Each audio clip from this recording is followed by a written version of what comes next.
खबरें लेकर हाजिर हूं मैं अशोक कुमार अंज।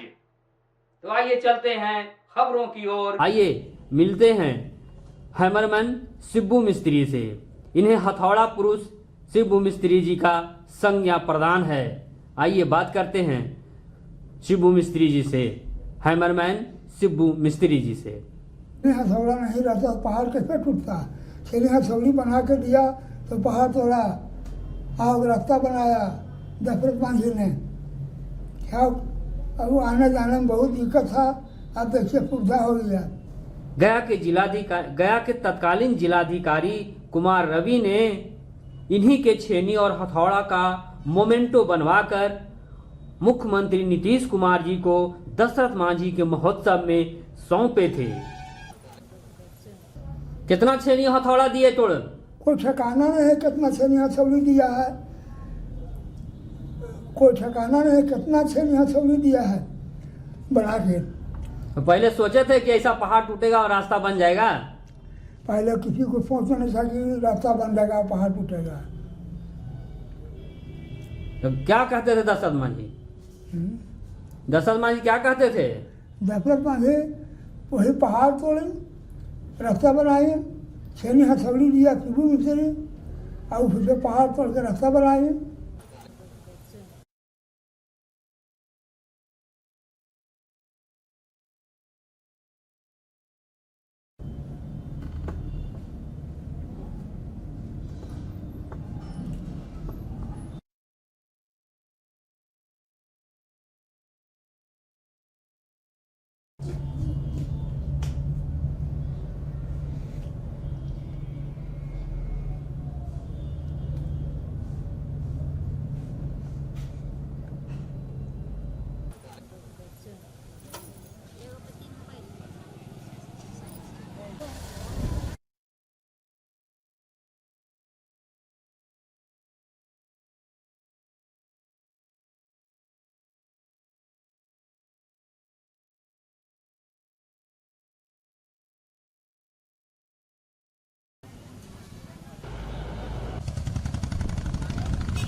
यह है हैमरमैन शिबू मिस्त्री, जिन्होंने दशरथ मांझी को 22 साल पहाड़ तोड़ने के लिए छेनी और हथौड़ा दिए थे। इन्हीं के दिए हुए छेनी और हथौड़ा से दशरथ मांझी ने पहाड़ तोड़कर आमजनों के लिए रास्ता बनाया। 1960 से 1982 तक इन्होंने दशरथ मांझी को फ्री छेनी और हथौड़ा दिया पहाड़ तोड़ने के लिए। इन्हीं के दिए हुए छेनी और हथौड़ा से दशरथ मांझी ने पहाड़ तोड़कर आम जनों के लिए रास्ता बनाए।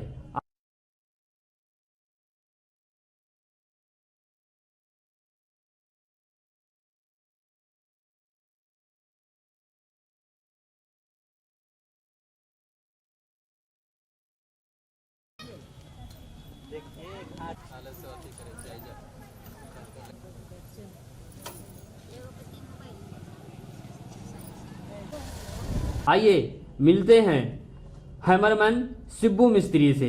इन्हें हथौड़ा पुरुष शिबू मिस्त्री जी का संज्ञा प्रदान है। आइए बात करते हैं शिबू मिस्त्री जी से, हैमरमैन शिबू मिस्त्री जी से। हथौड़ा नहीं रहता तो पहाड़ कैसे टूटता। चलिए हथौड़ी बना के दिया तो पहाड़ तोड़ा, आग रास्ता बनाया दशरथ मांझी ने। क्या अब आने जाने में बहुत दिक्कत था, अब देखिए सुविधा हो गया।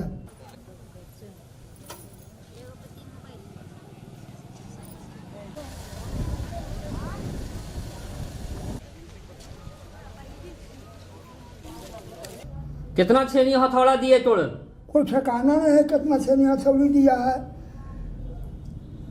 कोई ठिकाना नहीं है कितना छेनी हथौड़ी दिया है बना के। तो पहले सोचे थे कि ऐसा पहाड़ टूटेगा और रास्ता बन जाएगा?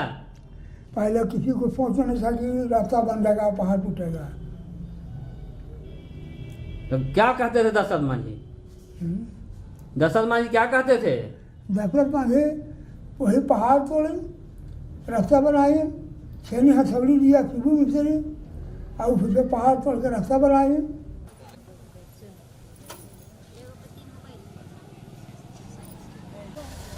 छेनी हथौड़ा दिया 22 पाल दिया छेनी हथौड़ा हम दिया, उसी को तोड़ कर रास्ता बनाई दशरथ मांझी।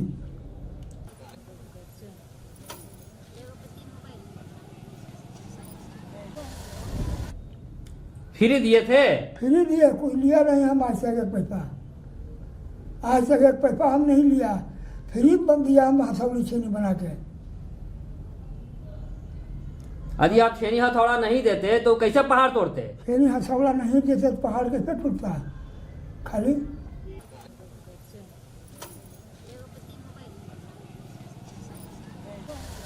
तो रास्ता बनाइए, इसके लिए हम छेनी हथौड़ा दिया, आना जाना बहुत दिक्कत था, और वही हम हथौड़ा छेना बना के दिया दशरथ मांझी के, उसी से तोड़ के पहाड़ बनाई, रास्ता बनाई।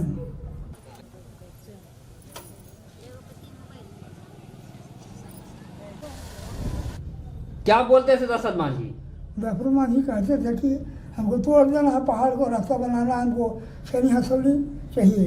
तो छेनी हथौड़ी उनको हम फ्री में दिया 22 साल, और उसी से तोड़ के पहाड़ को रास्ता बना दी।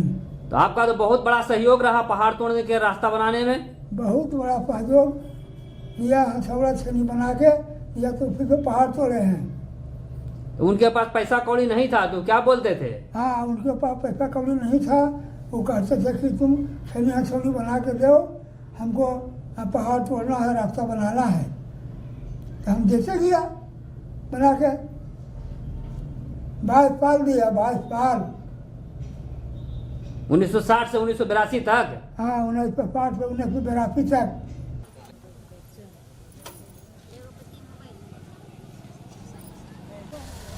जब पहाड़ टूट गया तो क्या बोले? पहाड़ टूट गया तो रास्ता बन गया, आने जाने में सुविधा हो गया।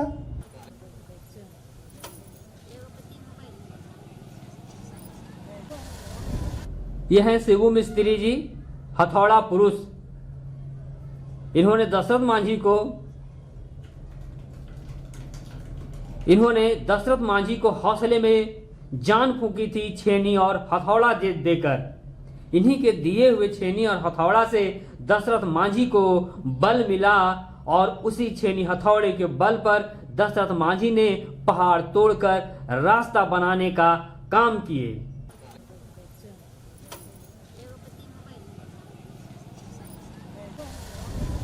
आपको बताऊं, हथौड़ा पुरुष शिबू मिस्त्री जी ऐसे शख्स हैं कि इन्हीं के दिए हुए छेनी और हथौड़ा का मोमेंटो बनाकर मुख्यमंत्री नीतीश कुमार जी को डीएम ने सौंपे थे। इन्हीं के छेनी और हथौड़ा का मोमेंटो बनाकर मुख्यमंत्री नीतीश कुमार जी को तत्कालीन जिलाधिकारी कुमार रवि ने सौंपे थे। गया के तत्कालीन जिलाधिकारी कुमार रवि ने इन्हीं के छेनी और हथौड़ा का मोमेंटो बनवाकर मुख्यमंत्री नीतीश कुमार जी को दशरथ मांझी के महोत्सव में सौंपे थे। कि दशरथ मांझी को पहाड़ तोड़ने के लिए छेनी और हथौड़ा फ्री दिए थे 22 वर्षों तक, और इन्हीं के छेनी हथौड़ा से दशरथ मांझी ने पहाड़ तोड़कर रास्ता बनाने का काम किया, और इन्हीं के दिए हुए छेनी और हथौड़ा से पर्वत पुरुष दशरथ मांझी ने गहलोर घाटी का सीना चीरकर सुगम राह बनाया।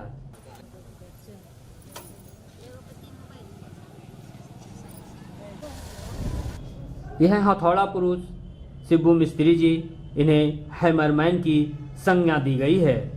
जब हथौड़ा पुरुष शिबू मिस्त्री ने दशरथ मांझी को छेनी और हथौड़ा प्रदान कर रहे थे, उन्हें दे रहे थे, तब इन्हें यह पता नहीं था कि यह इतना बड़ा इतिहास रचेगा और इतिहास इतने बड़े होंगे कि उस पर फिल्म बनाए गए, किताबें लिखी गई, क्या हुए, काफी इतिहास रच डाले दशरथ मांझी। छेनी और हथौड़ा का भी अहम योगदान रहा, उसमें भी 22 वर्ष तक फ्री छेनी हथौड़ा देना एक बड़ी बात है। इनके भी हौसले मजबूत थे कि जब तक पहाड़ टूटेगा नहीं तब तक मैं छेनी और हथौड़ा देता रहूंगा, और इन्होंने उसी सिलसिला को बरकरार रखा और हथौड़ा पुरुष शिबू मिस्त्री ने 22 वर्षों तक छेनी और हथौड़ा पर्वत पुरुष दशरथ मांझी को फ्री दिए। इन्हीं के फ्री दिए हुए छेनी हथौड़ा से दशरथ मांझी ने पहाड़ तोड़कर, पहाड़ का सीना चीरकर, पहाड़ का अकड़ को तोड़कर आम जनों के लिए रास्ता बनाया, जो अद्भुत है ही काबिले तारीफ भी।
प्रस्तुति को आज यहीं विराम देते हैं।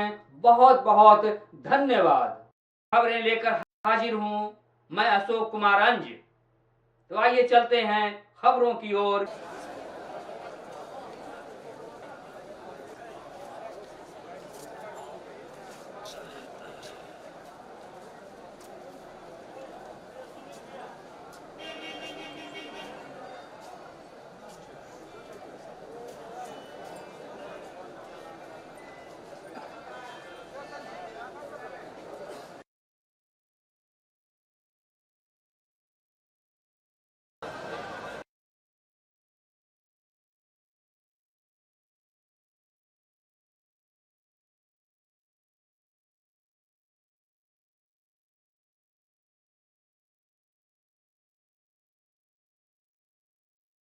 माननीय मुख्यमंत्री श्री नीतीश कुमार के निर्देश पर जल संसाधन विभाग द्वारा विष्णुपद मंदिर के निकट फल्गु नदी में पूरे वर्ष कम से कम 2 फीट पानी।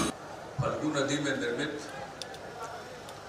रबर डैम और जिसका नामकरण हमसे पूछा गया, मैंने ही कहा कि इसका नामकरण होगा गया जी डैम।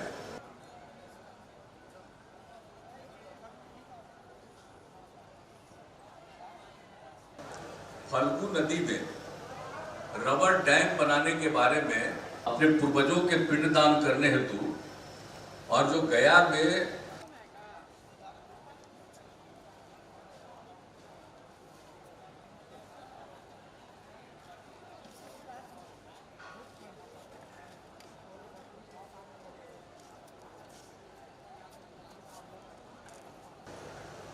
गया है, ये स्थल है, इसका तो एक बहुत ही विशेष महत्व है।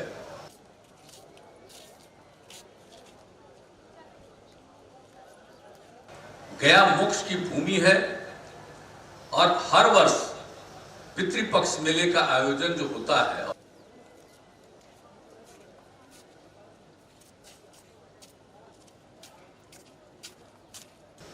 और जब ये शुरू आज से नहीं, हम लोग तो बचपन से इस बात को जानते थे और हम लोगों को भी यहाँ काम करने का मौका मिला, तब भी तो जानते ही थे।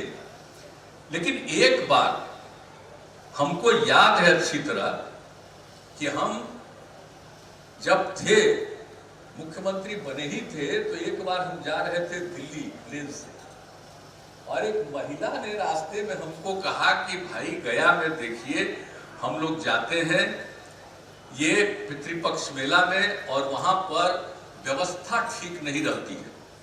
तो हमने उनको कह दिया था कि भाई देखिए, हम तो इसके बारे में कभी वहां जा करके तो नहीं देखे हैं, लेकिन आप कह रही हैं, अब अगली बार से इसके पहले ही हम एक एक चीज को देखेंगे और यहाँ पर सब तरह की व्यवस्था हो, इसका ख्याल रखेंगे।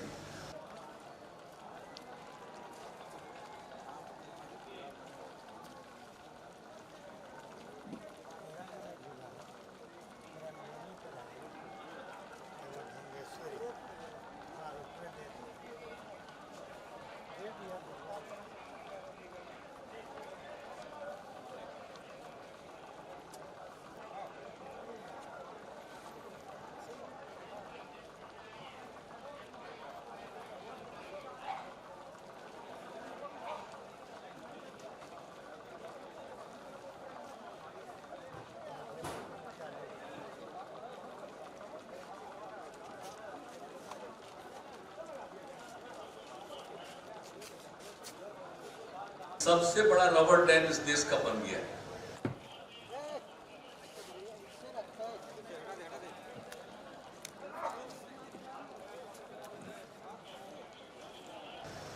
अब कितनी सुविधा होगी, कभी भी पानी खत्म नहीं होगा। ये जो देख रहे हैं ये कोई इसी मौसम की बात नहीं है।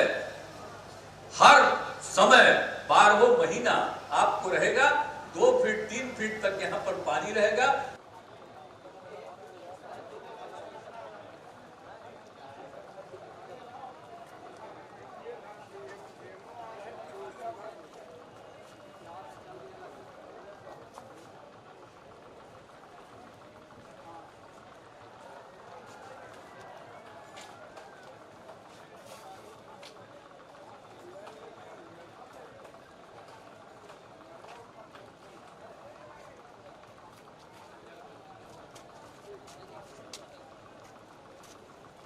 कि एक ही खाली हम लोग रबर डैम नहीं बना रहे हैं, ये देख रहे हैं कि ब्रिज भी बनवाए हैं।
बगल में नाला का निर्माण करवाए कि कोई बाहर से पानी आ जाएगा और फिर चला जाता है नदी में, वो ठीक नहीं होता।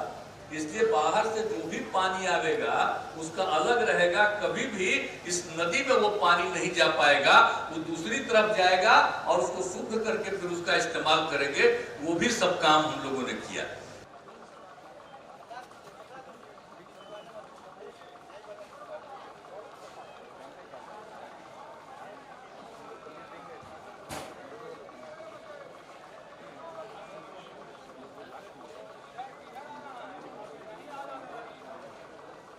तो एक एक काम करते हुए जिस तरह से इस सब चीज को काम किया गया, तो आप समझ लीजिए कि इसमें पूरे तौर पर कार्यक्रम अब समाप्त होता है। अब आगे का कार्यक्रम हम स्क्रीन के जरिए ही देख सकते हैं और इससे जुड़ सकते हैं। लगभग 324 करोड़ रुपए की लागत आई है। जो भीड़ जारी है आपके, और इसमें हम लोगों ने इसके निर्माण में जो Indian institute of technology Roorkee का है उसके तकनीकी सेवाओं का लिया। जब हम लोगों को मन में आया तो हमको आज से नहीं, जब हम इंजीनियरिंग की पढ़ाई पढ़े हैं और तभी से ना हम जानते हैं भाई। हम तो पहले भी जाते रहे, जब एमपी थे तब वहां जाते थे, केंद्र में मंत्री थे तब वहां जाते थे, और हमको मालूम है कि बहुत अच्छा है इंस्टीट्यूशन। हमने इन लोगों को कहा कि वहीं से लोगों को, अब तो वो भी हो गए IIT।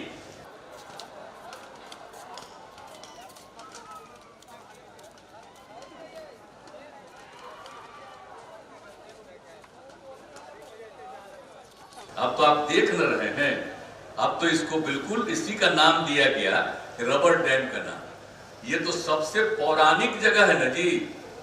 आई तो इतना जगह पौराणिक जगह है कि इसको तो जो पूरा का इलाका है, जब भी हम आए हैं तो इसको तो गया जी ही ना बोलते हैं।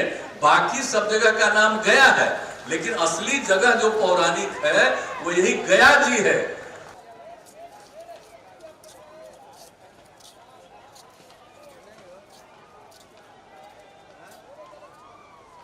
तो इसी स्थल का नाम चूंकि गया जी है, इसलिए हमने कहा कि ये जो रबर डैम बन रहा है तो इसका नाम हम लोग गया जी डैम करेंगे।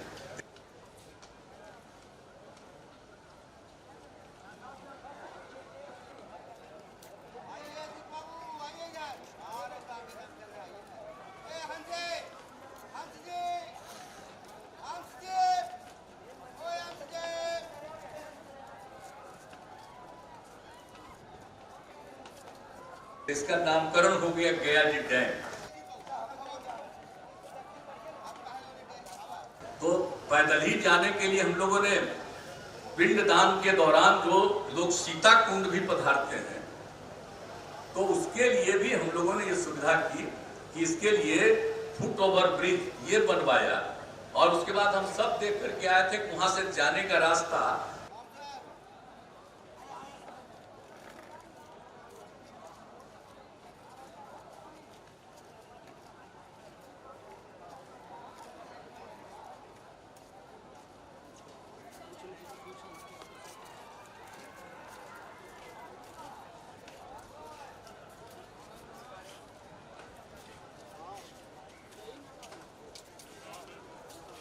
अब जो लोग भी यहां से जाएंगे और उधर से पैदल जाकर के पहुंच जाएंगे सीता कुंड, तो सब लोग जो यहां आते हैं वहां भी जाते हैं।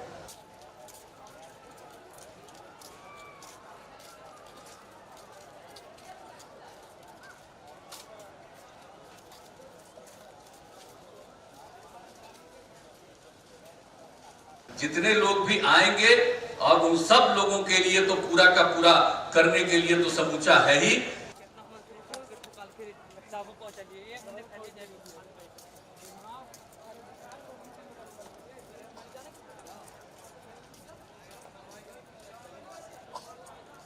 तो अभी कुछ हम 2-3 साल पहले 19 में कहे कि भाई इतना दिन से कहे थे, काहे नहीं लोग किया, जो हर हालत में हमने कहा।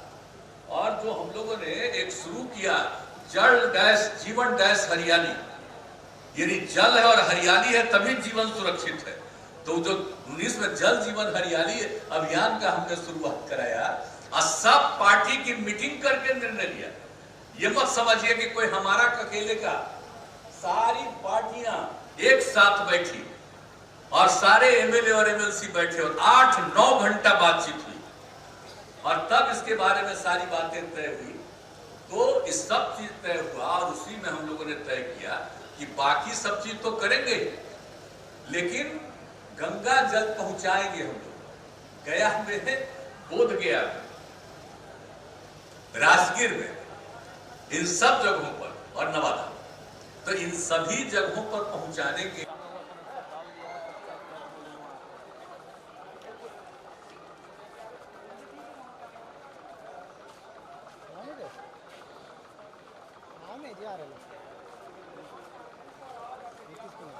हर हालत में, हर घर, गया में, बोध गया में, सब जगह हम पानी पहुंचा देंगे। राजगीर पहुंच गया, लेकिन हमने कहा कि अभी राजगीर में खाली नहीं हमको पहुंचा, जब तक गया बोध गया का नहीं पहुंचा दीजिएगा।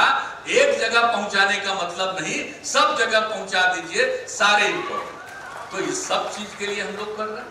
गंगा जल ले करके 4 महीना ही अलग अलग जगहों पर ला करके रख करके उसको सुरक्षित रखेंगे 12 महीना, और सबके घर में हम लोग गंगा जल पहुंचाएंगे। अब आप सोचिए किस तरह से गंगा जल का को आप मानते हैं कि इतना पवित्र है और सब कुछ करते हैं। यहाँ पर भी कोई पूजा करते हैं तो गंगा जल लेके आते हैं। अब तो सबके घर में ही गंगा जल रहेगा, इसलिए कहीं जाइएगा वही पानी पीजिएगा, उसी से अपना खाना बनवाइएगा, उसी से नहाइएगा, और कहीं भी जाइएगा तो आपके घर में ही गंगा जल पहुंचा रहेगा। तो आप समझ लीजिए, और हर प्रकार से सब लोगों को एक तरह से इसका लाभ मिलेगा। और मुझको बहुत खुशी है कि अब ये काम हो गया।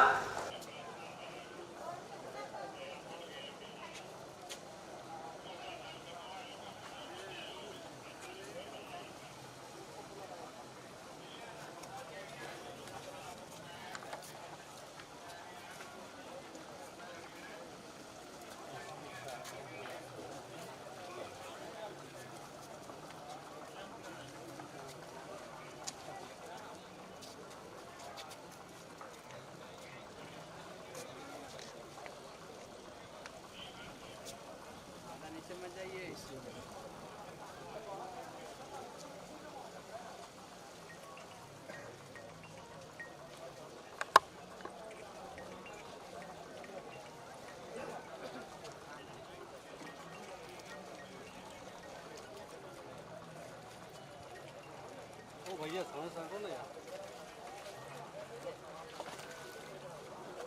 अरे यार हटो ना सामने से।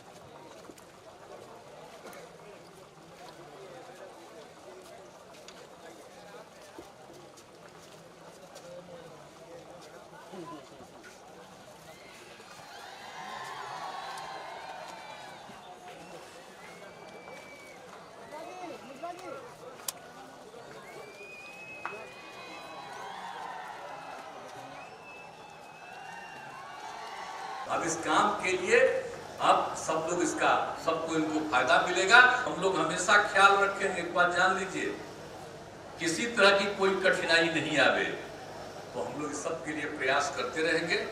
और आप सब लोगों के बीच में आकर के आज इसका उद्घाटन भी करने का अवसर मिला और आप सब यहाँ मौजूद थे। पुनः मैं आप सबको धन्यवाद देता हूँ और आपका मैं अभिनंदन करता हूँ और अपनी बात समाप्त करता हूँ। और इस परिसर में उनके द्वारा डैम जिसका लोकार्पण आज माननीय मुख्यमंत्री महोदय के कर कमलों द्वारा किया गया, शिलापट का अनावरण। इसके पश्चात माननीय मुख्यमंत्री महोदय द्वारा रबर डैम स्टील पुल का निरीक्षण किया गया है। दिन माननीय मुख्यमंत्री महोदय, माननीय उप मुख्यमंत्री महोदय और अन्य हमारे माननीय मंत्रीगण गया जी डैम की ओर प्रस्थान कर रहे हैं। पैदल यात्रा, एक एक चीज का निरीक्षण बहुत ही बारीकी से उनके द्वारा किया जा रहा है।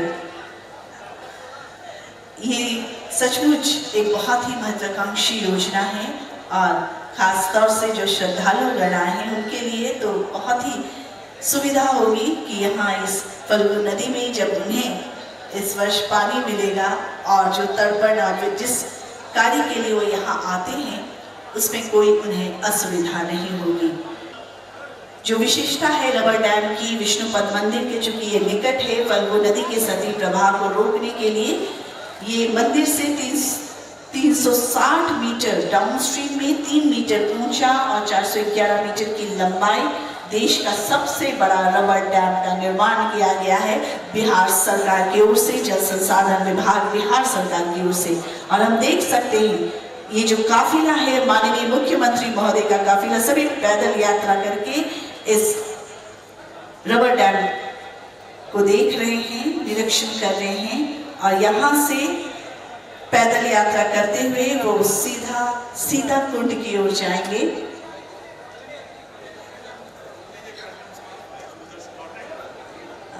माननीय मुख्यमंत्री महोदय यहाँ से सीताकुंड और उसके बाद सीधे मंदिर परिसर की ओर जाएंगे। यहाँ लोग जुड़े हुए हैं, निरीक्षण किया जा रहा है और उसके बाद सीताकुंड की ओर उनका आगमन होगा और सीताकुंड से नाव से मोदीवा घाट की ओर उनका प्रस्थान होगा, उनका यहाँ पर आगमन होगा और तत्पश्चात वो विष्णुपद मंदिर की ओर जाकर प्रस्तुति को आज यहीं विराम देते हैं।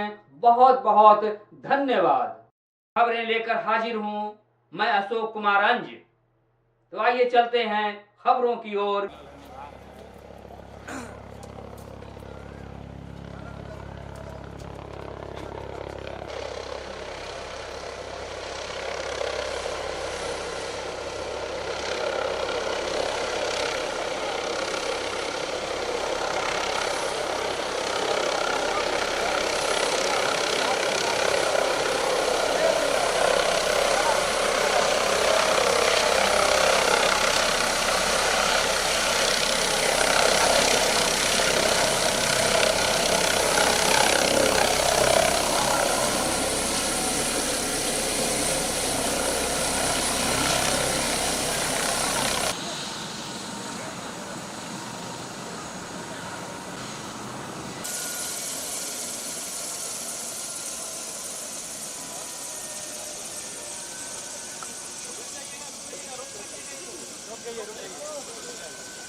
आया आशीर्वाद दे।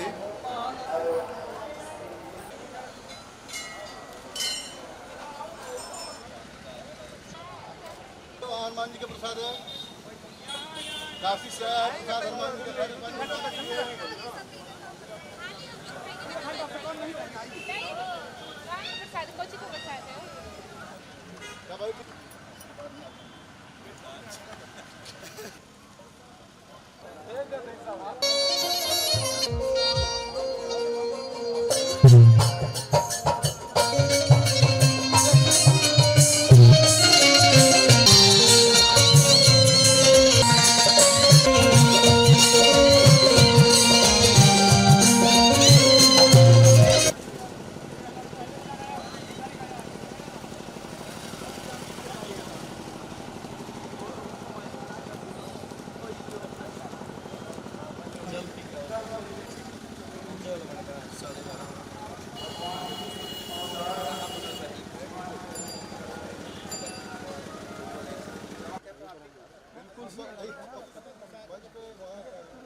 सब कर दिए हैं।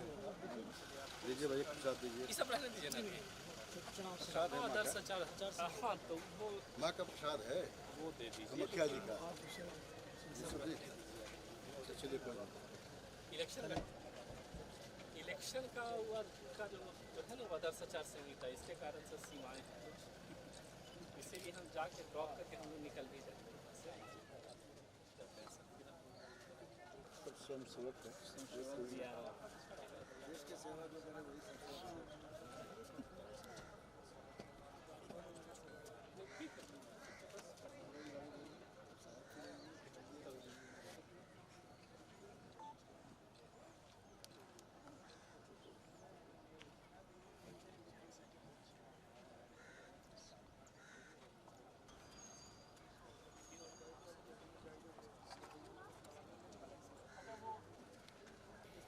जो हमारे अंदर विश्वसनीयता है, जो हमारा उद्देश्य है भारत को विश्व गुरु बनाने का।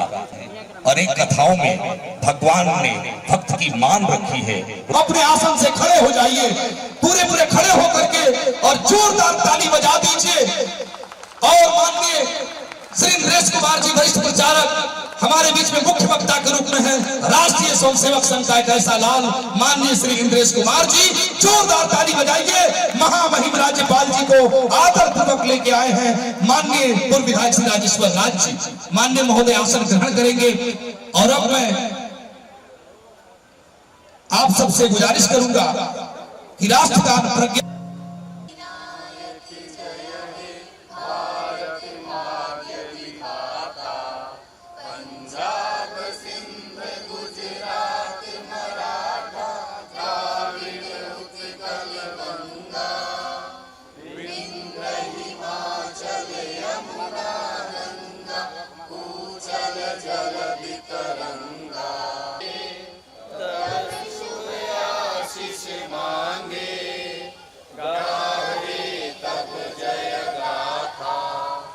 जनगण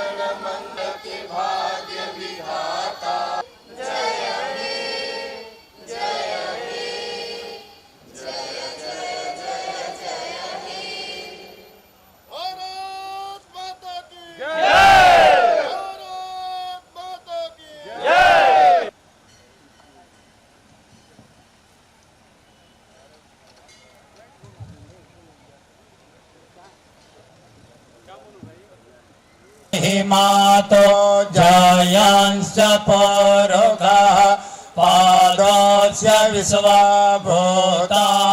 कृपा पुनः ततो विक्वांग व्यक्रामत्सनने अभि ततो विराड जायत विराज हितं प्रेखदाज्यम्मा पशोस्तां चक्रे वायव्या भणस्य मुखे प्रजनना सनि पशु सरेत अस्मा समझेन चराचरां तत्पदं दर्शितम्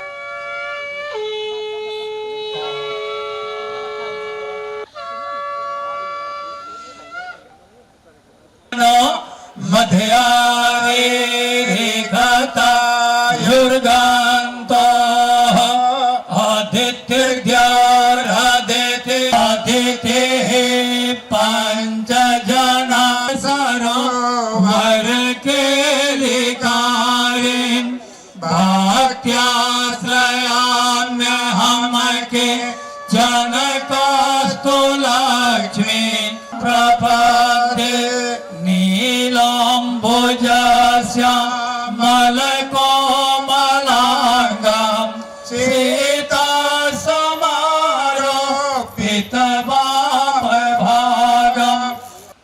शस्त्र से सम्मान करते हुए एक बार जोरदार ताली बजाकर सम्मान बढ़ाएं महामहिम चितरंजन सिंह जी चिंटू जी से कि हम सभी के अभिभावक, राष्ट्रीय स्वयंसेवक संघ के वरिष्ठ प्रचारक, अखिल भारतीय कार्यकारिणी के सदस्य, जिनका सानिध्य और आशीर्वाद हमेशा मिलते रहता है, भाई साहब का जोरदार तालियों से स्वागत हो। ताली में कंजूसी के प्रसाद ग्रहण भी करना है। सुनील सिंह जी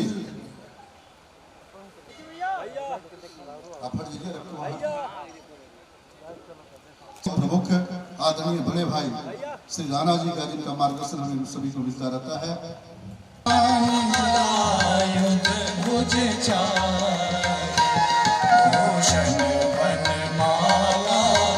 नयन विशाला शोभा सिंधु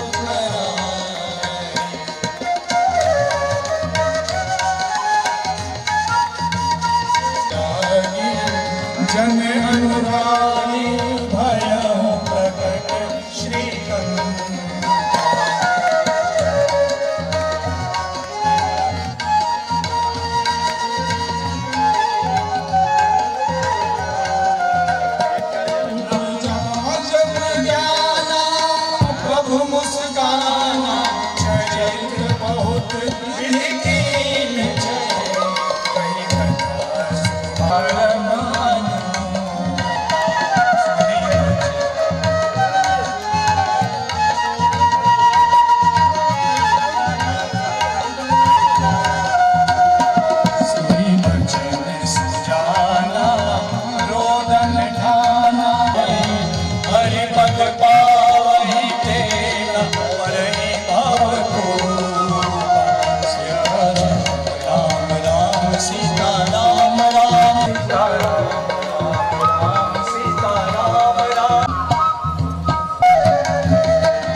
मैं आपका चरण छूकर बार बार प्रणाम करता हूँ। जब मैं आपको याद करता हूँ, आप मुझे खड़ा मिलते हैं प्रभु की तरफ, मैं आपको वंदनीय आपको प्रणाम करता हूँ। एक एक साथ इस सबद्ध चिन्हों पर चलते हुए अखंड भारत के साथ खड़ा है। शुभमस्तु नित्यं समस्त दुःखा सुखिनो भवन्तु। शुचिवपुषितता चोदपुण्डं च भाले यस्यास्ते दक्षहस्ते कालिकुमतिगिरीन्द्रवाजं त्रिदण्डं काषाय शोभिकमनीयवरं त्रिदण्डं सेने सजोगी पद पंकज भृंग। इस पावन भूमि पर, इस पावन धरती पर, इस धर्म मंच पर जो ब्रह्म परमात्मा इस जगत में हम और आपको बताया कि एक मर्यादा में रहते हुए जो प्रभु श्री राम ने कार्य किया महाराज, और हम और आपको सबको करना चाहिए। क्यों? क्योंकि भगवान आप बहुत चिंतित है, बहुत व्यस्त है। क्यों? क्योंकि महाराज भगवान राम कहीं देखा जाए, चाहे भगवान श्री कृष्ण के देखा जाए, जन्म कहीं और हुआ और लालन पालन कहीं और हुआ और भगवान का कर्म कहीं और हुआ महाराज। तो हम और आपका विषय नहीं है कि भगवान का भी जो जीवन में कष्ट आया है और भगवान राम और कृष्ण के नहीं छोड़ा, तो हम और आप कौन हो सकते महाराज। भालू बंधु इत्यादि जो भी है, सब सैनिक मिलकर एक विजय प्राप्त किया। तीर्थास्पदं शिव विरिञ्चिनुतं शरण्यतपाल भवाब्धिपोतं वन्दे महापुरुष ते चरणारविंदम।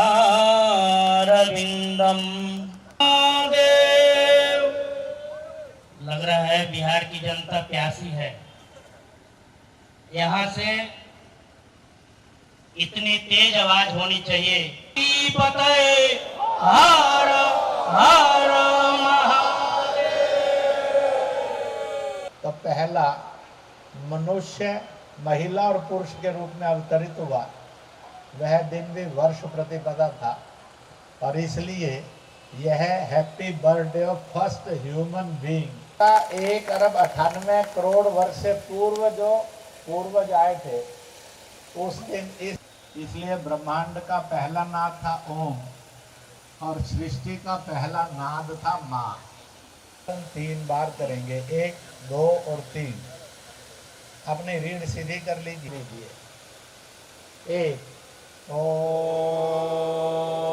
माँ कहा जाता है, इसलिए जिसने जन्म दिया वो माँ, जिसने आइडेंटिटी दी वो जन्म भूमि कर्म भूमि, और जो सृष्टि की जगत जननी है उस माँ को अपनी आँखों के अंदर जहन में लाएंगे।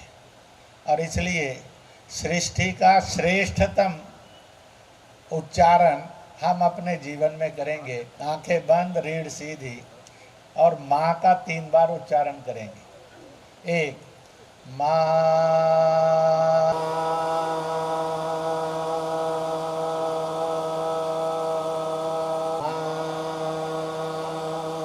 परंपराओं का है और किसी भी प्रकार के मत पंथ का है।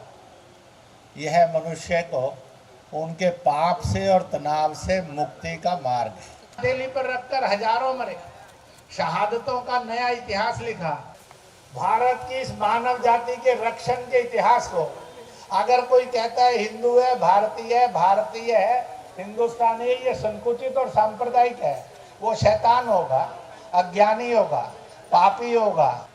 मुझे लगता है आप सब सुबुद्ध हैं, आप समझ सकते हैं कि हमको आने वाले काल में जिस काल को प्रधानमंत्री जी ने अमृत काल कहा है, आने वाले 25 वर्षों का काल यह अमृत काल है, क्योंकि 2047 में अपने देश की स्वतंत्रता के लिए, स्वाधीनता के लिए हम 100 वर्ष मनाएंगे।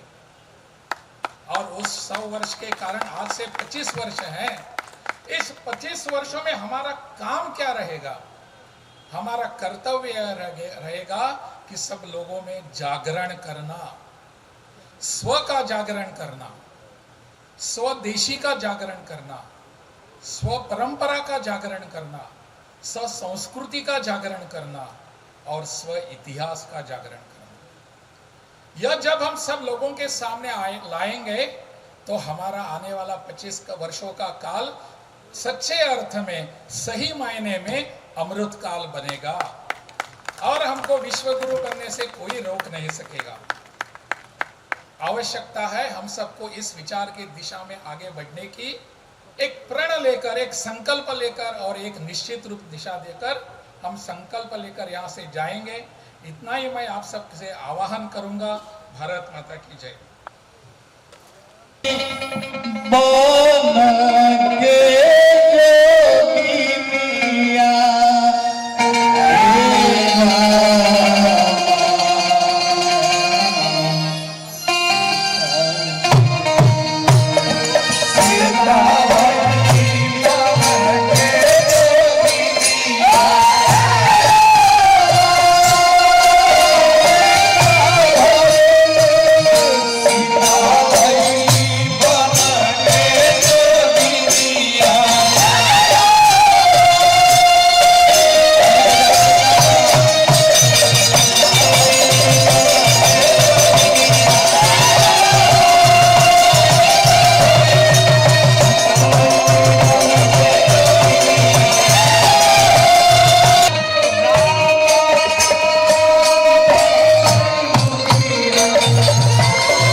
बदल जाला खाली हमको ऐसे सीता भाई बोल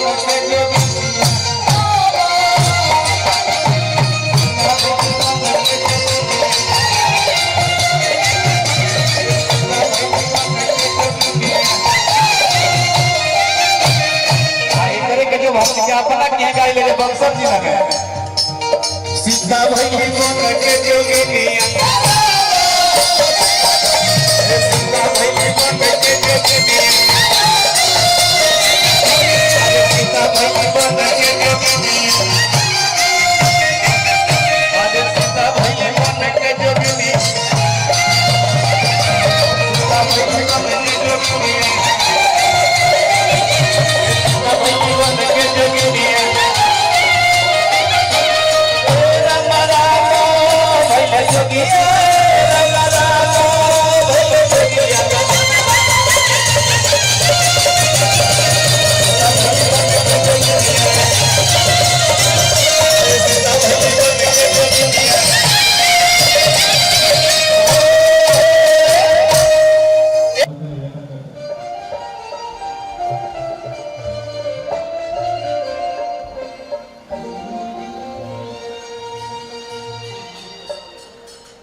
प्रस्तुति को आज यही विराम देते हैं। बहुत बहुत धन्यवाद।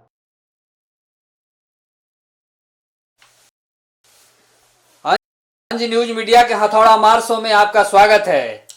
आपको भी गौतम बुद्ध की धरती पर हार्दिक अभिनंदन। आज के मेहमान हैं जाने माने लीडर कमलेश कुमार वर्मा जी। तो आइए इनसे हम लोग जानेंगे कि बिहार में ताजा तरीन राजनीतिक माहौल क्या है।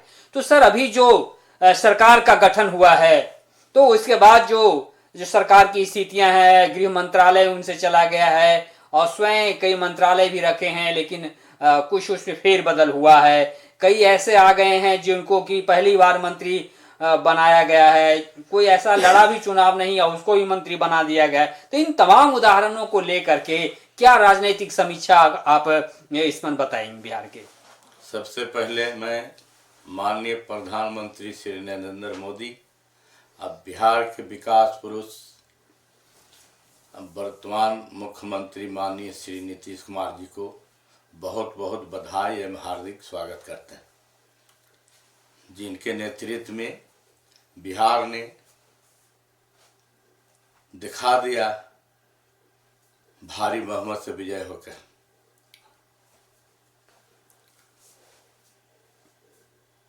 जी बताइए।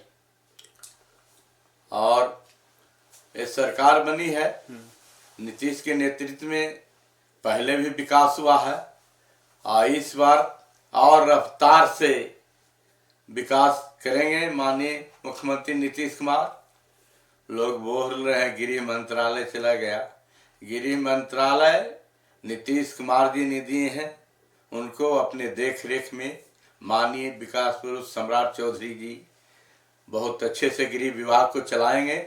आशा ही नहीं, पूर्ण विश्वास है कि ऐतिहासिक कदम उठाकर सम्राट चौधरी गृह विभाग को चलाएंगे।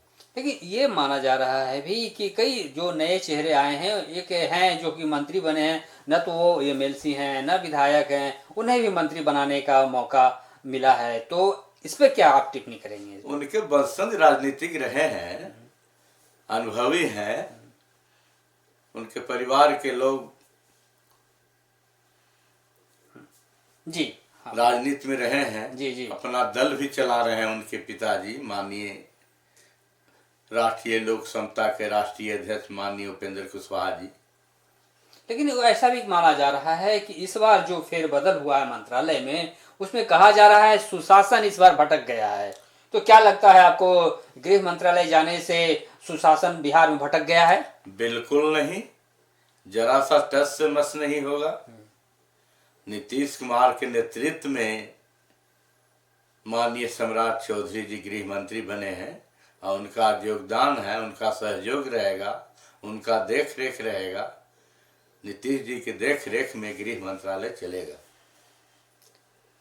तो ऐसा अभी नया क्या हो सकता है इस पर, जो नए सरकार बनी है उस पर? इस वर्ष नया यही होगा कि आम लोगों को रोजगार मिलेगा, उद्योग बढ़ेगा, कृषि क्षेत्र में भी विकास किया जाएगा, नए नए कृषि के लिए टेक्निकल लाया जाएगा, नए तरीके से खेती के लिए सिखाया जाएगा किसानों को कि ज़्यादा आमदनी हो, नए नए प्रकार के कृषि नीति लाया जाएगा। अच्छा, महिलाओं के लिए भी सरकार बहुत सारे दावे कर रहे हैं, तो उसके लिए क्या आप सोचते हैं? क्या महिलाओं के लिए आप देख रहे हैं बिहार में घूम घूम के कि जीविका दीदी ने समूह बना के कितने लोगों को विकास कर दिया। आज जीविका दीदी का बैंक में बकाया नहीं रहता है, जो लोग लेते हैं लोन लेते हैं, देते हैं और विकास कर रहे हैं। और जगह तो घोटाला भी हो रहा है, लेकिन जीविका दीदी के माध्यम से कहीं घोटाला नहीं है।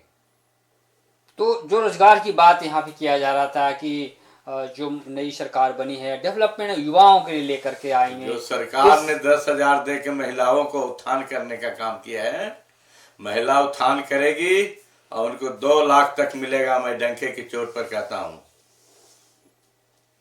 तो ये जैसे ये तमाम चीजें बिहार के लिए है, तो कई उद्योग यहाँ पर अब तक नहीं है। क्या उन उद्योगों के बेरोजगारी पे और खास करके मजदूरों के पलायन पर नहीं? छोटे उद्योग, लघु उद्योग लगाए जाएंगे। लघु उद्योग के माध्यम से छोटे छोटे पार्ट्स तैयार किए जाएंगे अब बड़े कंपनी को दिए जाएंगे।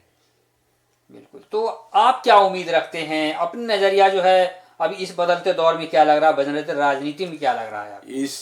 इस 25 और 30 के बीच में जितना विकास होगा उतना कभी नहीं हुआ है। गया के लिए क्या उम्मीद आप रखते हैं? गया के लिए तो बहुत उज्जवल भविष्य है।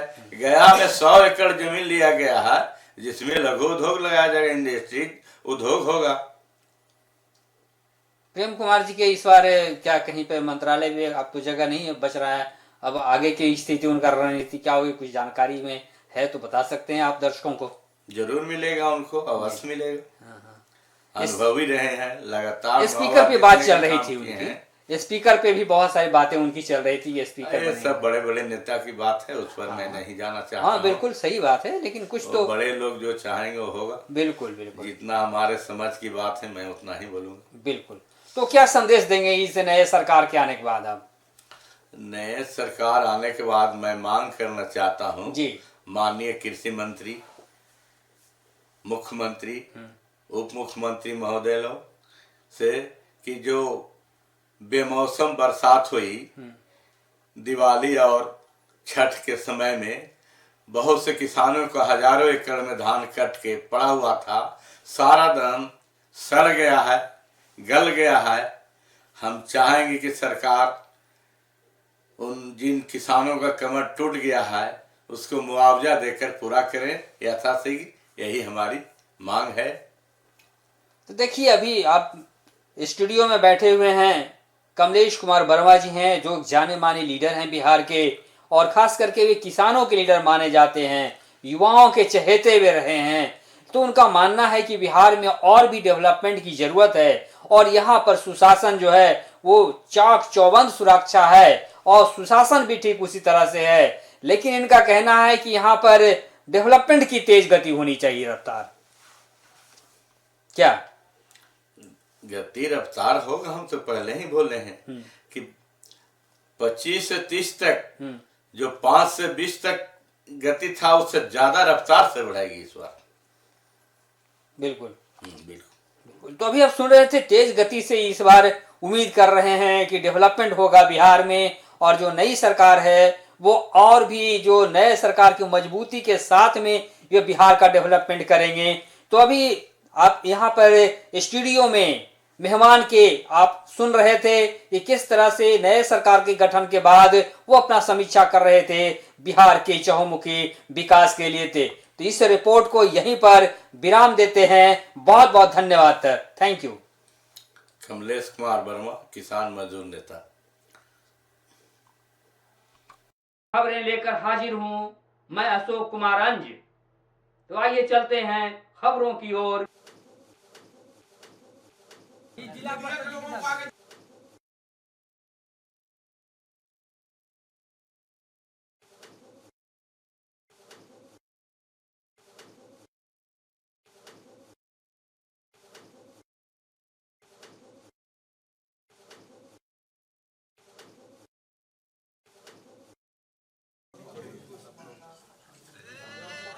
हाथ हटाइए ना।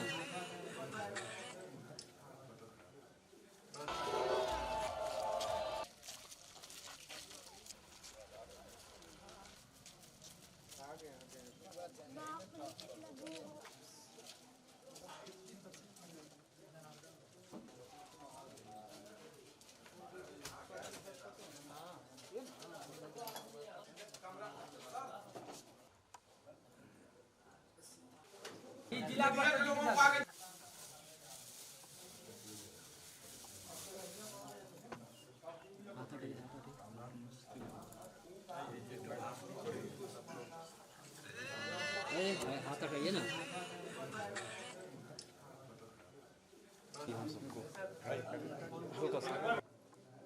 डॉक्टर श्री कृष्ण सेन हिंदुस्तान के आज़ादी के कुछ दीवानों में एक थे और बिहार का ये सौभाग्य था कि वो डॉक्टर श्री कृष्ण सेन बिहार में जन्मे। 2 खंड है उनके जीवन का, एक विद्रोही खंड जिसमें अंग्रेजों ने यातना दी। दूसरा पक्ष था सृजन का। तो डॉक्टर कलाम जब राष्ट्रपति थे तो बिहार की दुर्दशा पर उन्होंने बिहार के सारे सांसदों को बुलाया था, मैं भी था, और राष्ट्रपति भवन में हर जगह एक कार्टून लगा हुआ था, हर जगह एक प्ले कार्ड लगा हुआ था, कार्टून नहीं प्ले कार्ड लगा हुआ था। उसमें लिखा हुआ था, Bihar was the best governed state till doctor Shri Krishna Sen, sign of interrogation. और राष्ट्रपति महोदय सबसे ही पूछ रहे थे, आपने देखा होगा गेट से लेकर के मुगल गार्डन तक एक ही प्ले कार्ड है, Bihar was the best governed state. तो आप समझ सकते हैं सृजन में कितनी अद्भुत क्षमता थी डॉक्टर श्री कृष्ण सिंह। तो ये दो पक्ष, निर्माण का, अन्याय के खिलाफ विद्रोह का, और न्याय देने के लिए अनुशासन का, सृजन का। अब ये दोनों पक्ष, अन्याय के खिलाफ विद्रोह का यह भी शांत है, और सृजन तो ठहर गया है। इसलिए संकल्प किसी भेदभाव का, किसी पार्टी वार्टी का, बिहार को बचाने का संकल्प लेना चाहिए, जिसको डॉक्टर श्री कृष्ण सिंह ने अपने कर्मों से बनाया था। आपको याद होगा देवघर का वह इलाका भी जो झारखंड आज हुआ है, वह भी बिहार में था, और दलितों को प्रवेश दिलाने के लिए उन्होंने विद्रोह किया देवघर मंदिर में। यानी कुरीतियों के खिलाफ भी एक जनमानस को तैयार करने का वो संकल्प था। तो निश्चित तौर से एक महामानव का यह संकल्प दिन है, और इसे नौजवानों को लेना चाहिए, सारे विभेदों को भुला करके। बिहार आज जहाँ खड़ा है, महामानव खनमा में पैदा हुए। शिक्षक डंडा नहीं चला सकता, विचार दे सकता है। शिक्षक आचार्य है, चरित्र बदल सकता है। हम लोग आज गौरवान्वित महसूस करते हैं, और सौभाग्य है हम लोगों का कि हम लोग उस धरती से बिलोंग करते हैं जिस नवादा ज़िला में हमारे श्री बाबू का जन्म हुआ है। अधूरे सपना को आगे, जो बहुत सालों से रुका पड़ा है, उसको आगे पूरा करेंगे। कि हमें तो कृष्ण जी से प्रेरणा मिलती है, हम सबको लेनी चाहिए। इन्होंने अपने जीवन में बहुत सारे काम किए हैं। हम लोग सौभाग्यशाली हैं कि ऐसे राज्य में हैं जहां श्री कृष्ण बाबू जैसे व्यक्तित्व का निर्माण हुआ, और उनके छत्र छाया में हमारे पूर्वज बढ़े। और हम लोग भी आज जो नौजवान साथी हैं, जो आज बिहार की दुर्दशा है, हम लोग चाहते हैं कि एक बार फिर से कृष्ण जी का राज आए। और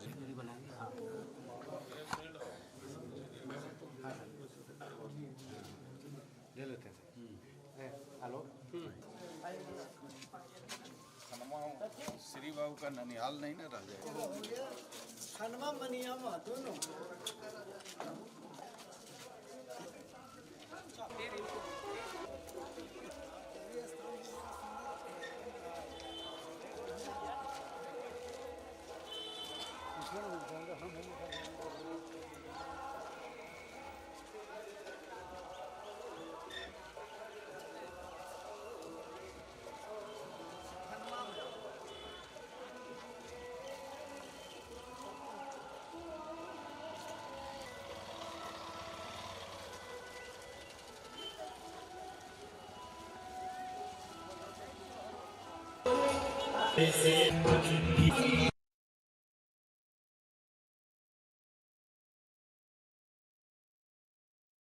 ऐसा नहीं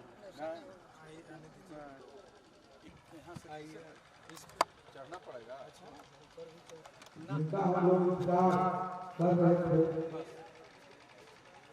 बहुत अतिथि के तौर पर आ चुके हैं।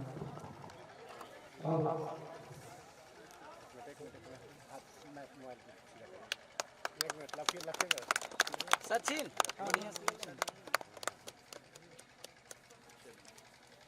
डॉक्टर श्री कृष्ण सिंह का व्यक्तित्व और कृतित्व दोनों महत्वपूर्ण है।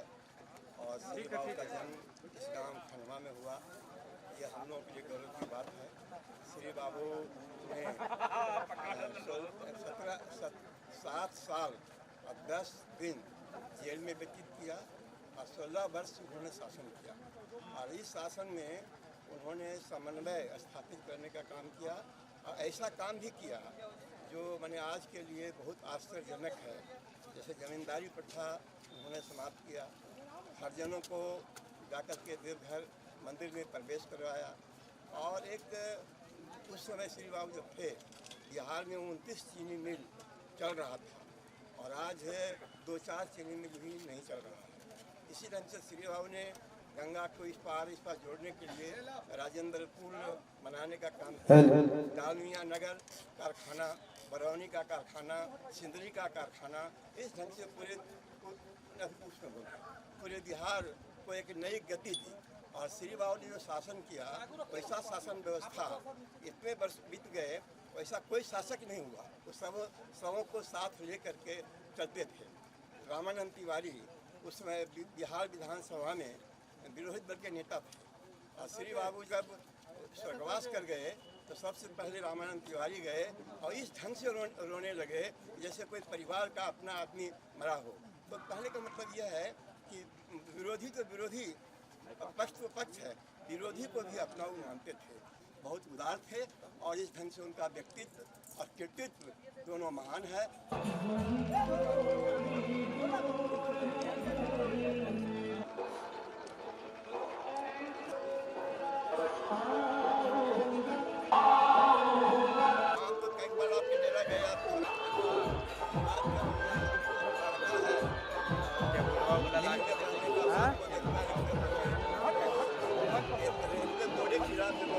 आए आपका स्वागत करेंगे जी। पूर्व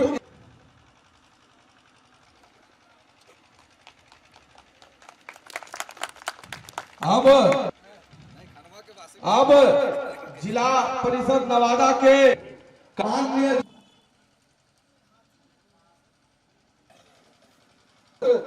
सज्जनों, इसलिए कृपया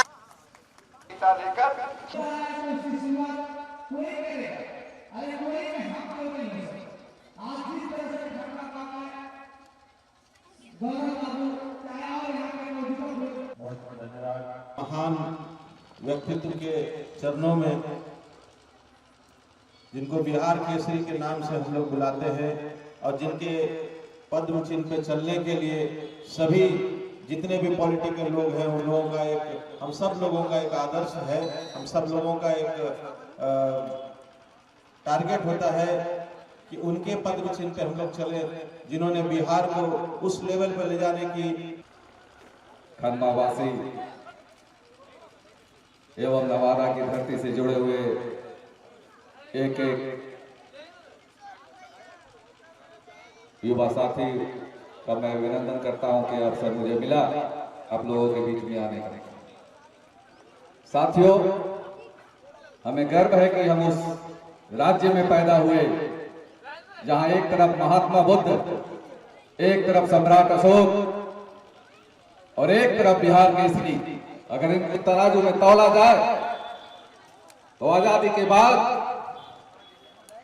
अगर स्वर्णिम इतिहास रहा बिहार का तो उसमें बिहार केसरी डॉक्टर श्री कृष्ण बाबू का नाम अग्रणी रखा जाएगा।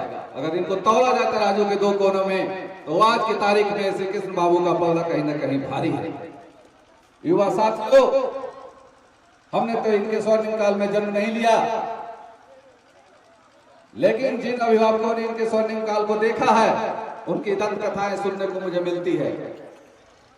आज बिहार को फिर से एक नए नेतृत्व की जरूरत है और कोई भी राजनीतिक पार्टी जो जनता की सेवा करना चाहती है वह श्री कृष्ण बाबू के आदर्शों को मान करके ही चलती है। लेकिन यह अलग बात है कि वह बाद में सत्ता पाते ही भटक जाता है। श्री कृष्ण बाबू होते तो आज नहरों की यह समस्या नहीं होती जो श्री कृष्ण बाबू ने खेतों में नहरों का जाल बिछाया था। किसानों की समृद्धि के लिए उन्होंने जो कार्य किए उनके द्वारा ही निर्मित नहर, पोखर और टेरुए आज भी उनके द्वारा ही निर्मित है, उसकी उड़ाही तक इस सरकार से संभव नहीं है। इसलिए नए बिहार की परिकल्पना के साथ युवा साथियों से मैं अपील करना चाहता हूं कि नए बिहार के निर्माण में हमें लगना चाहिए। श्री कृष्ण बाबू को याद करने का मतलब यही है कि हमें परिवर्तन की नई दिशा को तय करना चाहिए और श्री कृष्ण बाबू के द्वारा किए हुए कार्यों को पुनः एक बार ऐसी सत्ता परिवर्तन करके उस व्यक्ति को उस स्थान पर पहुंचाने की जरूरत है जो फिर से बिहार को नई ऊंचाइयों पर ले जा सके। ऐसे महान पुरुष को बार बार नमन किया जाए, बार बार इनको याद किया जाए और मैं इनका खरमा की तरफ से और खरमा वासियों की तरफ से एक बार जोरदार चाहता हूं कि आप लोग तालियों से स्वागत करें। और बिहार के श्री कृष्ण बाबू की, बिहार के श्री कृष्ण बाबू की, बिहार के श्री कृष्ण बाबू की जय भारत, जय बिहार। कि ऐसे विभूति को इस गांव में जन्म लेने का काम किया जो बिहार ही नहीं, देश ही नहीं, पूरे दुनिया में नाम रोशन करने का काम किया। और लोग सुशासन का नाम लेते हैं, दरअसल सुशासन उनके ही राज में। उसके बाद बीच में एक शासन है, कहना तो नहीं चाहिए लेकिन अभी जो है सुशासन भी ठीक से नहीं चल रही है। मैं चाहूँगा कि पुनः श्री बाबू के समय का शासन यहाँ हो ताकि समरस समाज की भी स्थापना हो सके और सार्वजनिक रूप से बृहद विकास हो सके। सच पूछा जाए तो जिस समय श्री बाबू का शासन था उस समय जो बिहार का विकास हुआ अब तक, उसके बाद जो भी शासन आया वह विकास का काम धीमी गति से करने का काम किया अथवा अपने ही स्वार्थ सिद्धि में लगा। हम लोगों का सौभाग्य है कि श्री बाबू का जन्म नवादा जिले में हुआ, खनवा गांव में हुआ और इससे बड़ी बात हम लोगों के जीवन के लिए और कुछ नहीं हो सकता। श्री बाबू का व्यक्तित्व रोगीला था और उनका काम बहुत ही महान था। मैंने माला दिया और माला देने के बाद उन्होंने दोनों हाथ से पकड़ लिया और पकड़ कर पूछा, पढ़ते हो? हम सिर्फ मूड़ी धुने, कहीं की मूड़ी नहीं धुनो, तुम बोलो पढ़ते हो? तो हमने कहा हाँ पढ़ते हैं, तो मन लगा करते हैं, क्योंकि शिक्षा से बड़ी बात और कोई चीज़ नहीं है। वह उनका ये बात और उनका वो लोहीला सा चेहरा मेरे आँख के सामने आज भी मौजूद है। श्री बाबू स्वाधीनता सेनानी थे और 7 वर्ष 10 दिन उन्होंने जेल में व्यतीत किया। 7 वर्ष 10 दिन उन्होंने जेल में व्यतीत किया और 39 में इंटरिम गवर्नमेंट बनी तो उसके वो प्रधानमंत्री बने और कुल काल मिला करके श्री बाबू 16 वर्ष तक बिहार के शासक रहे। अब श्री बाबू के बारे में बहुत कुछ आप जानते होंगे और श्री बाबू मगही बोल करके सुन करके अभिभूत होते थे। उनको लगता था कि अपने मातृभाषा में मैं बोल रहा हूँ और उस मातृभाषा के प्रति उनको बहुत ही गहरा प्रेम था। श्री बाबू शिक्षा प्रेमी थे और शिक्षा प्रेमी तो ऐसे कि उतना उस ढंग से पुस्तक पढ़ने वाला बिहार में कोई दूसरा व्यक्ति नहीं है। उन्होंने 42,000 पुस्तक का अध्ययन किया और अध्ययन करने के बाद वो सब के सब पुस्तक जो है वहाँ श्री कृष्ण सेवा सदन मुंगेर में अभी भी मौजूद है। चितेरे इसी नवादा की मिट्टी में जन्मे जी चले गए क्या मुखिया जी? चले गए। पुष्पा भारती भी जिला परिषद के अध्यक्ष नहीं है, चले गए। सीताराम बाबू, देवेंद्र बाबू, मंटी जी, भोला शर्मा जी और भी बहुत सारे हमारे और सब हमारे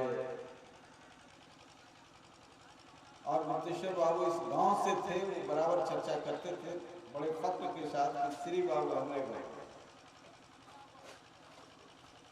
हम कहेंगे मोर के हल थे, मोर के, हाँ मोर के हल थे, लेकिन जन्म हमने के यहाँ हुआ, ननिहाल हमरे के यहाँ। ये बात मेरे मन में था कि वहाँ हाई स्कूल है, वहाँ ये है नहीं है, लेकिन कुछ नहीं है। तो मेरे मन में, मैं नहीं जानता था कि मैं राजनीति में आ जाऊंगा, लेकिन क्लास 5-6 में जब मैं पढ़ता था, 4-5 में, तब गुप्तेश्वर बाबू से ये चर्चा होती थी और तब मेरे मन में ये बात आई थी कि खनमा में जरूर जाऊंगा। सिर्फ जाने की इच्छा था, कुछ करूंगा ये नहीं था। संजोग एमएलसी हुआ, फिर भी नहीं आया। चर्चा लोगों से मैं करता था, गुप्तेश्वर बाबू नहीं रहे। खनमा आने की इच्छा होती थी, कोई प्रोग्राम नहीं बनता था। एक बार मैं गया हुआ था किसी आदमी के बैंक के मैनेजर का ट्रांसफर कराने के लिए उनके पास साकेत, तो मैं श्री बाबू के अंतिम दिन में खनमा से पटना आ रहा था और मैं और वो दोनों गाड़ी में बैठा हुआ था। तो बड़े भावुक होकर के उन्होंने कहा, खनमा मेरा जन्मस्थली है, मैंने कुछ किया नहीं खनमा का,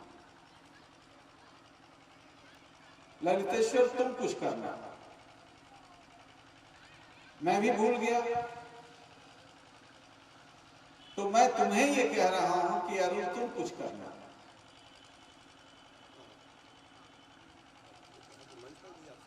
हाँ, तब उन्होंने कहा कि अरुण तुम कुछ करना। मैं तो बूढ़ा हो गया, थक गया, मैं अब अंतिम यात्रा के दौर में हूं। हमने कहा आप खन्ना चलिए, एक पहले कार्यक्रम हो, उनका जयंती मनाया जाए और भव्य जयंती मनाया जाए। तो रत्नाकर पांडे राज्यसभा के सदस्य थे कांग्रेस के, और एलपी शाही रत्नाकर पांडे का भी बहुत मुझे आशीर्वाद मिलता था, अब वो भी नहीं रहे।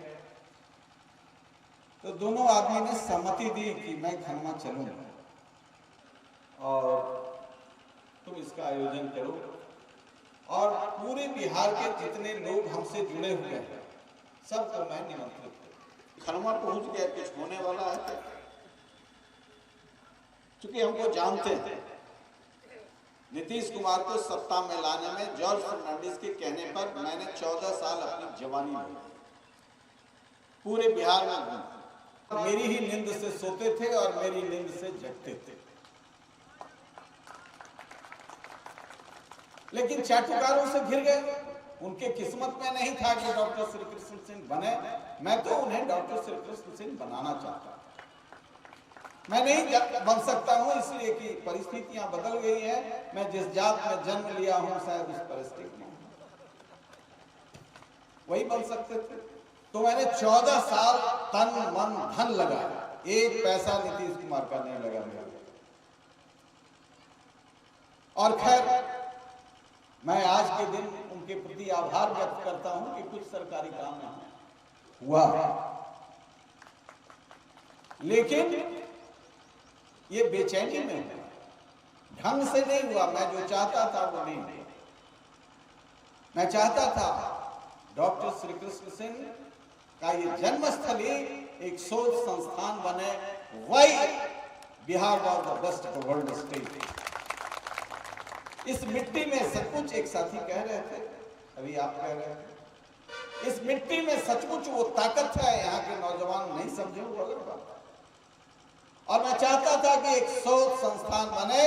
जब मैं सांसद था, डॉक्टर कलाम बिहार के बारे में बहुत चिंतित रहते थे, भले वो तमिलनाडु में जन्म लिए थे, बहुत चिंतित रहते थे। Bihar was the vibrant state. Bihar can do everything if you minus the Bihar role in freedom struggle, it will die. उस समय बिहार बंगाल सब एक थे। स्वामी सहजानंद सरस्वती, डॉक्टर श्री कृष्ण सेन, सुभाष चंद्र बोस, राजेंद्र प्रसाद, जगजीवन राम, एक से एक विभूति। बाद के दिनों में भी Balram Bhagat authority of the constitution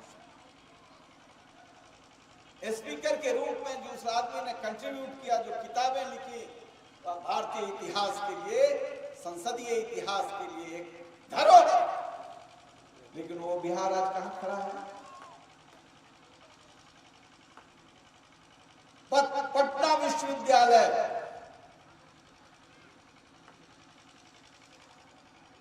पश्चिम का ऑक्सफोर्ड कहा जाता था। Doctor Y N. Chatterjee, doctor Biltu Sen, doctor R N. Sen, एक से एक विभूति। आज तक कोई शिक्षक का नाम भी नहीं याद आ रहा। ये था बिहार जिसको डॉक्टर श्री कृष्ण सेन ने बनाया था, मिलता था, और 90 से लेके 97 सीट सैनिक स्कूल तेलिया किया गया था। ये क्या अद्भुत संस्था बनाया। आचार्य थे, फिर गुरुजी हुए, फिर मास्टर साहब हुए, अभी वेस्ट गवर्न स्टेट में सुशासन में मास्टरवा कहला। ये हमारे अधोपतन का दुर्गति है।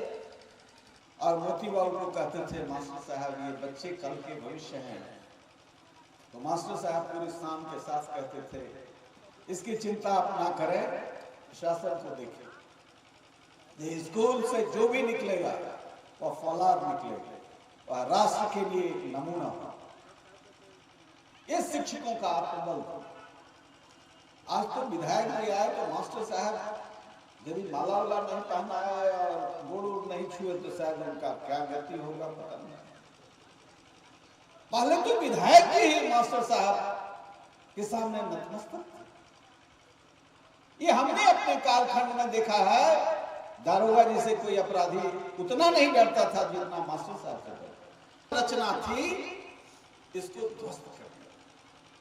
इन्होंने अकेले नहीं किया, लेकिन जो बाकी था इसको इन्होंने पूरा किया। व्यक्ति समाज का निर्माण करता है, समाज सबसे बड़ी ताकत होती है। आज समाज डर रहा है व्यक्ति से, आज समाज ही व्यक्ति से डर रहा है, फिर समाज कैसा होगा, फिर राष्ट्र कैसा होगा? और समाज में व्यक्ति का निर्माण शिक्षक करता है। अब कह रहे हैं सब इनका पुलिस फोर्स, मिलिट्री, एक्साइज सब फेल कर गया। आप कह रहे हैं मास्टर साहब देखेंगे, अभी तो पखाना दिखवा रहे थे, अफसर आप भी देखो, चौकीदार मारा जा रहा है, दरोगा मारा जा रहा है शराब के धंधे में। अपराधियों का एक बड़ा गैंग खड़ा हो गया है, नौजवान जो ये शराब का धंधा में लिप्त है, और बड़े बड़े सरकार के जो पहुंच में लोग हैं वो लोग इस धंधा को कर रहे हैं। 14 से 20 हजार करोड़ रुपए का अवैध धंधा हो रहा है। 14 से 20 हजार करोड़ का ये चार्टर्ड अकाउंटेंट, एक एक्सपर्ट चार्टर्ड अकाउंटेंट ने हमको रिपोर्ट किया। 20 हजार करोड़ रुपए का अवैध धंधा हो रहा है। लोग मर रहे हैं, गरीब लोग मर रहे हैं जहरीली शराब पी करके। आपने नौजवानों को पियक्कड़ बनाया और अब कह रहे हैं कि साधु बन जाओ। नहीं समझ नहीं पाया। मैं समझता हूं कि मैंने 14 साल बर्बाद किया इस व्यक्ति को सत्ता में लाने। मैं उसका प्रायश्चित करना चाहता हूं, और इसलिए डॉक्टर श्री कृष्ण सिंह की मूर्ति हर घर में हो, हर घर में हो, सिर्फ खरमा में ना हो, पूरे बिहार में हो। देखिए परिवर्तन की धार तेज हो जाएगी। एक बार याद करके तू देखिए, प्रतिमा लगाए, प्रेरणा मिलेगी, ऊर्जा मिलेगी। बच्चों की पढ़ाई करता था और कोई काम करता था, उनको टैक्स करो, न शिक्षा देंगे न स्वास्थ्य देंगे। तो ऐसे समय में डॉक्टर श्री कृष्ण सेन की लोक प्रशासन की वो क्षमता, minimum tax maximum delivery, minimum tax maximum delivery.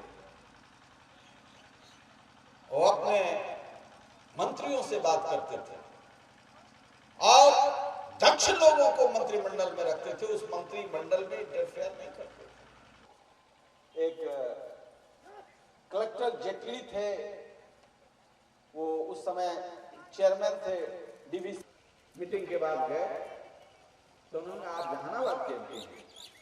जी हाँ, आश्चर्य है। और तो बहुत ईमानदार है।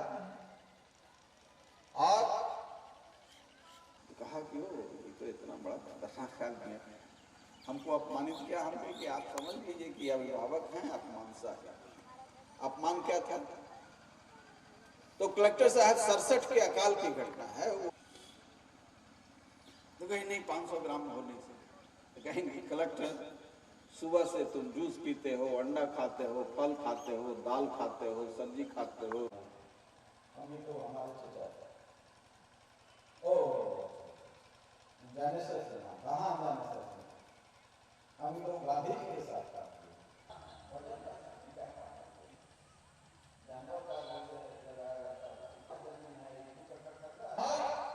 संस्थाएं नहीं होंगे तो निश्चित तौर पर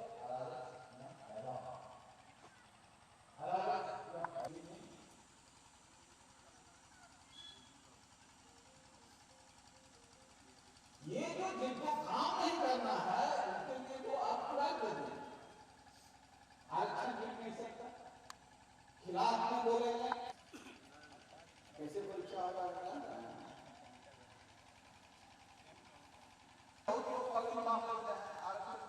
बड़ी प्रतापना। अरे भाई हम तो उस वंश से आते हैं, यदि तो के साथ अन्याय हो रहा था और अम्बेडकर उसका प्रतिनिधित्व कर रहे थे और विचलित नहीं हुए, नहीं तो वह भी अलग हिंदुस्तान और मांगते तो अंग्रेज देते।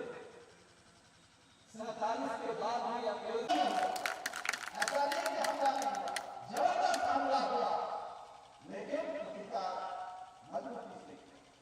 राजनारायण विश्वनाथ मंदिर में बनारस में प्रवेश करा, ये इतिहास है। आप कहते हो कृष्ण के वंशज हैं, मशहूर जाएगा कुटुंबकम और दूसरे जगह आपका व्यवहार मानवीय नहीं और उसका कुटुंबकम का दाता अमेरिका जैसा विश्वास। यदि जड़ा विश्वास होता तो देश खंडित होता, 3 भाग में होता, विभाजन नहीं चाहते थे। अल्टीमेट लॉर्ड माउंटबेटन को उन्होंने कहा, I am born in India and I will die in